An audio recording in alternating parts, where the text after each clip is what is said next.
사건이 이제 용의자는 잡혔지만 또 다른 논란을 낳고 있습니다. 뭐냐면 이 용의자 초등학생이 만 10세 미만으로 알려지면서 지금 인터넷상에서는 상당히 지금 논란이 들끓고 있는데 만 10세 미만이면 형사 책임에서 완전 제외가 된다는 이유 때문인데 김태현 변호사님, 글쎄요, 국민의 법감정이라는 것과 비춰볼 때 상당히 논란이 될 것 같아요. 이걸 근데 이 방송을 보시는 그 해당 소년의 부모님은 이런 얘기를 하게 되면 그럼 당신들은 우리 자식이 감옥에 가야지 시원하겠냐 이렇게 반문할 수도 있겠어요. 그렇지만 어쨌든 국민 법감정상 이건 논란될 것 같아요. 그러니까 이게 결국 형사미성년자 나이를 14세로 정하고 10세 아래는 범법소년이라 가지고 아무런 어떤 보호 처분도 받지 않는 그 시스템이란 게 기본적으로 아동들이 아직 정신적으로 미숙한 상태에서 행한 범죄이기 때문에 처벌보다는 교육과 교화가 우선이다라는 그런 이념이 강하게 자리 잡은 건데 이게 사실은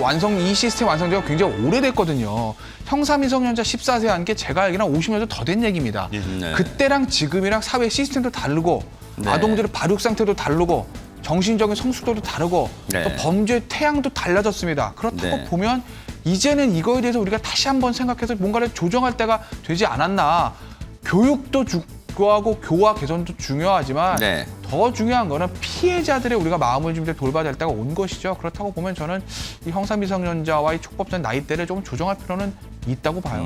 근데 실제로 이제 시민들이나 같은 학교에 다니는 학생들, 학부모들이 느끼는 충격은 훨씬 큰 것 같습니다. 지금 이 학생이 벌인 일로 알려지면서 지난 주말 사이에요. 금요일부터 시작해서 주말 사이에 학교에 항의 전화가 굉장히 많이 왔다고 합니다. 그래요? 전학 보내라는 얘기가 제일 많았다고 하고요. 그 학생과 우리 아이들을 같은 공간에서 교육받게 할 수 없다라는 어떤 항의 전화가 지금 굉장히 끊이지 않고 있는 그런 상황이라고 합니다. 정상적인 상황. 그거는 정말 고무적이지 않은 겁니다.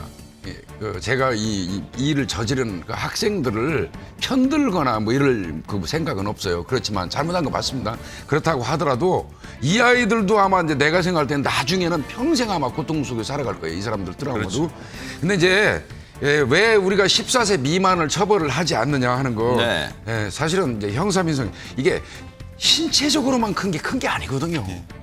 머리도 정신도 같이 따라가줘야 된다는 이제 얘기인데 물론 이제 우리 김 변호사님 말씀하신 것처럼 요즘 아이들은 조금 더 똑똑해졌어요. 우리 클 때보다.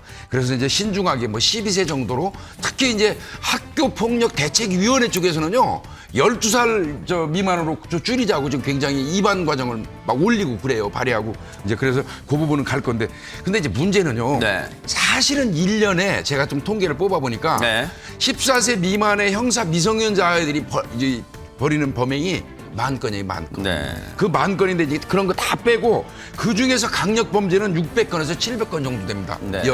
근데 또 그 강력 범죄라고 그러면 이제 강도, 강간, 방화 이렇게 포함이거든요. 성폭행하고. 근데 그 중에서 또 300건이 성폭행입니다.